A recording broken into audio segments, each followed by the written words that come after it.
വിശുദ്ധ ലൂക്കായുടെ സുവിശേഷം 21 അധ്യായത്തിലുള്ള 38 വചനങ്ങളിൽ വിധവയുടെ കാണിക്ക, ദേവാലയത്തിൻ്റെ നാശത്തെക്കുറിച്ച്, ക്ലേശങ്ങളുടെ ആരംഭം, ജെറൂസലേമിൻ്റെ പതനം, ജാഗരൂകരായിരിക്കുവിൻ എന്നിങ്ങനെ വിവരിച്ചിരിക്കുന്നു. ഇതിൽ 34 മുതൽ 36 വരെയുള്ള വചനങ്ങളിൽ ഈശോ നമ്മോട് മുന്നറിയിപ്പ് നൽകുന്നു.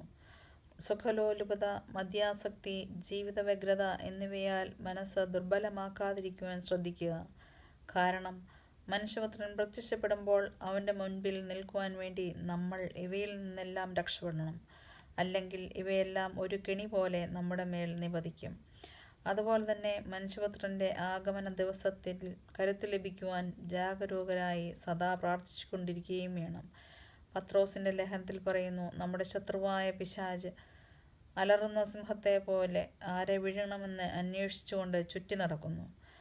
അതുകൊണ്ട് നമുക്ക് ദൈവത്തിൻ്റെ സുവിശേഷമനുസരിച്ച് മനുഷ്യപുത്രൻ്റെ രണ്ടാമത്തെ ആഗമനത്തിനായി ഒരുങ്ങാം. ആമേൻ.